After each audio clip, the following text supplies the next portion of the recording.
आज ऐकूया सोमवतीची कहाणी। याआधी मी वाचलेल्या कहाण्या जर तुम्हाला आवडल्या असतील तर माझ्या चॅनेलला नक्की सबस्क्राईब करा। आटपाट नगर होतं। तिथे एक गरीब ब्राह्मण राहत होता।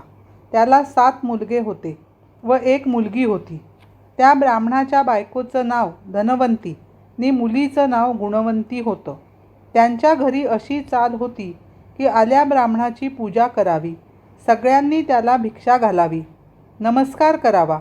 पुढे एके दिवशी काय झालं, एक मोठा सूर्यासारखा तेजस्वी ब्राह्मण आला। सगळ्यांनी त्याची पूजा केली।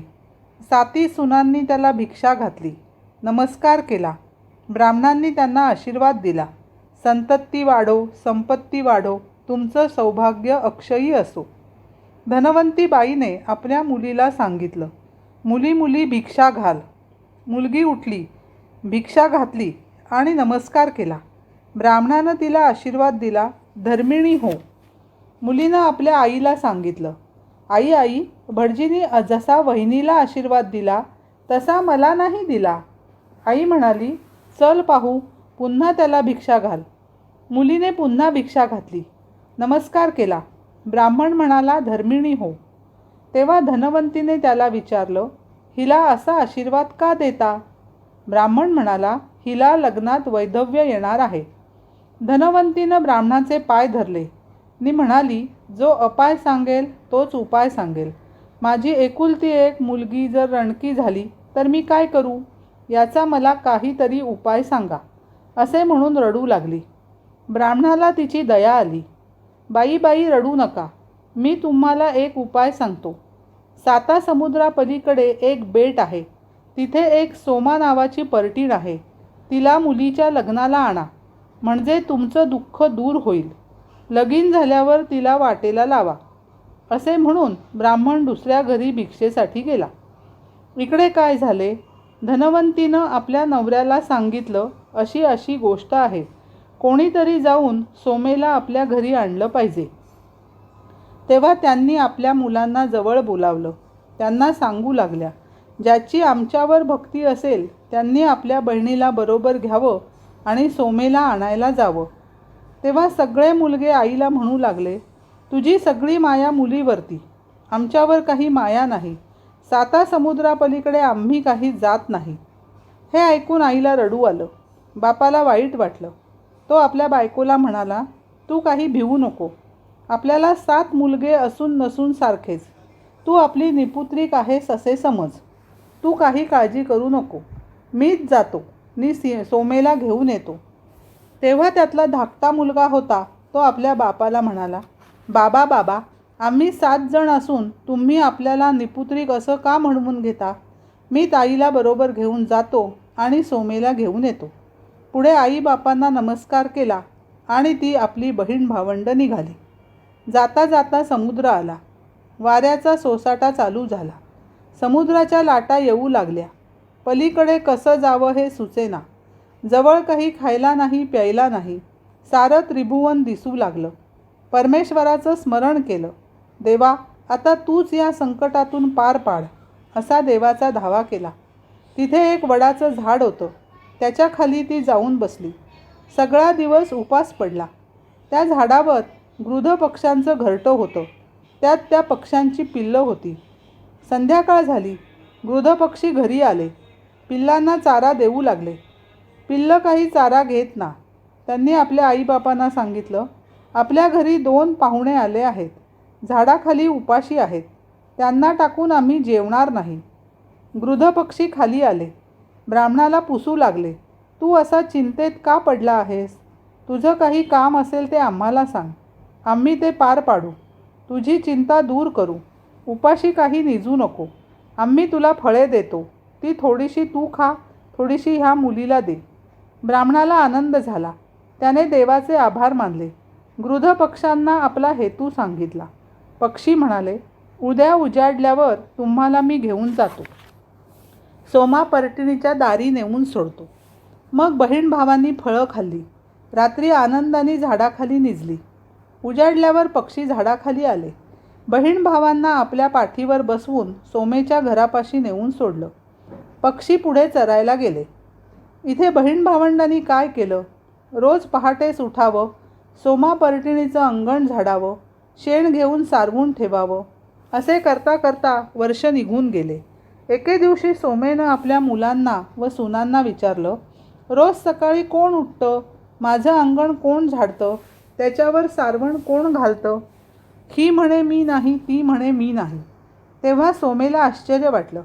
काही केल्या पत्ता लागेना. मग दुसरे दिवशी जागत बसली. 3 प्रहर रात्र उलटून गेली. 4थ्या प्रहरी काय झालं? ब्राह्मणाची मुलगी अंगण झाडत आहे. तिचा भाऊ ते सारवतो आहे असे पाहिले. सोमा पर्टीण पुढे आली. तिने विचारले, मुलांनो, तुम्ही कोण आहात? त्यांनी सांगितलं, आम्ही ब्राह्मणाची मुलं आहोत. सोमा म्हणाली, तुम्ही ब्राह्मण, मी पर्टीण. तुम्ही माझं अंगण का झाडता, का सारवता? आम्हाला पाप लागेल. ब्राह्मणाच्या हातून सेवा घ्यावी हा आमचा धर्म नाही. तेव्हा आमची सेवा का करता? तसं तिला ब्राह्मणाच्या मुलानं सांगितलं, ही माझी बहीण आहे. हिचं लग्न करायचं आहे. तू लग्नाला यावंस अशी आमची इच्छा आहे. आईबापांची आज्ञा घेतली आणि तुला बोलावू आलो, तर तुला लग्नाला आलंच पाहिजे. तू आली नाहीस तर हिला लग्नात वैधव्य येईल असं एका ब्राह्मणानं सांगितलं आहे. तू प्रसन्न होऊन यावंस म्हणून आम्ही तुझी सेवा करतो. मग सोमा म्हणाली, तुम्ही सेवा करू नका, मी तुमच्याबरोबर येते. घरात गेली. आपल्या सुनांना सांगितलं, मी ब्राह्मणाबरोबर जाते. या मुलीचं लग्न झालं म्हणजे मी परत येईन. तोपर्यंत आपल्या घरात किंवा सोयऱ्या धायऱ्यात कोणी मेलं वगैरे तर त्यांचं दहन करू नका असं सांगून ती निघाली. ती समुद्राच्या कडेला आली. ब्राह्मणाच्या मुलाला आणि मुलीला समुद्राच्या पार केलं. आपण आकाशात उड्डाण करून त्यांच्याजवळ आली. सोमेला घेऊन तो आपल्या घरी आला. सर्वांना आनंद झाला. धनवंतीनं परिटणीची पूजा केली. धाकटा भाऊ उज्जैनीस गेला. बहिणीजोगा नवरा पाहून आणला. सुमुहूर्तावर लग्न लावलं. वधूवरांवर अक्षता टाकल्या. तो एकाएकी काय झालं? नवऱ्या मुलाला मूर्छा आली. धाडकन भुईवर पडला. हलत नाही, बोलत नाही. सगळे लोक घाबरले. सोमेनं जवळ जाऊन पाहिलं. मुली घाबरू नको म्हणून धीर दिला. मी तुला सोमवतीचं पुण्य देते, त्याने तुझा पती जिवंत होईल असे सांगितले. मग सोमा उठली. हाती उदक घेतलं, संकल्प केला आणि आपलं पुण्य गुणवंतीला दिलं. तसा तिचा नवरा जिवंत झाला. सगळ्यांना आनंद झाला. पुढे लगीन झाल्यावर सोमा घरी यायला निघाली. इकडे सोमेच्या घरी काय झालं? पहिल्याने तिचा मुलगा मेला, मागून नवरा मेला, त्याच्या मागून जावई मेला. इकडे सोमा आपल्या घरची वाट चालतेच आहे. वाटेने तिला सोमवती आवस पडली. त्या दिवशी काय झालं? एक म्हातारी बाई वाटेत भेटली. तिच्या डोईवर कापसाचा भारा होता. ती सोमेला म्हणाली, बाई, माझ्या डोईवर भार झाला आहे. एवढा भार खाली उतर, आपण दोघी बरोबर जाऊ. सोमेनं तिला उत्तर दिलं, आज सोमवती अवस आहे. मला नेम आहे, धर्म आहे. मला कापसाला शिवायचं नाही. पुढे जाता जाता काय झालं? एका नदीच्या काठी आली. तिथे पिंपळाचं झाड दिसलं. नदीचं स्नान केलं. श्री विष्णूची पूजा केली. तिच्याजवळ काही नव्हतं म्हणून 100 आणि 8 वाळूचे खडे हाती घेतले आणि पिंपळाला प्रदक्षिणा घातल्या. त्या पुण्याने काय झालं? तिच्या घरी तिचा नवरा, मुलगा, जावई सारे जिवंत झाले. सोमा आपल्या घरी आली. सुनांनी तिला विचारलं, सासूबाई, तुम्ही गेल्यावर घरातली सर्व माणसं मेली होती. ती आम्ही तशीच ठेवली होती आणि तुमची वाट बघत बसलो होतो. तुम्ही यायच्या अगोदर ती जिवंत झाली. हा असा चमत्कार कशाने झाला? सोमा म्हणाली, मी आपलं सोमवतीचं पुण्य ब्राह्मणाच्या मुलीला दिलं. तिचा नवरा जिवंत केला. माझ्याजवळचं पुण्य संपलं म्हणून इकडे असं अशुभ लागलं. वाटेत मला सोमवती अवस पडली. मी पुन्हा हे व्रत केलं. कापसाला शिवले नाही, मुळ्याला शिवले नाही, श्री विष्णूची पूजा केली, पिंपळाला 100 आणि 8 प्रदक्षिणा घातल्या. या पुण्याने घरातली माणसं जिवंत झाली. तुम्हीही ह्या व्रताचं आचरण करा, म्हणजे तुम्हाला वैधव्य प्राप्त होणार नाही. संतती संपत्ती अक्षय राहील. तेव्हा सुनांनी विचारलं, हे व्रत कसं करावं?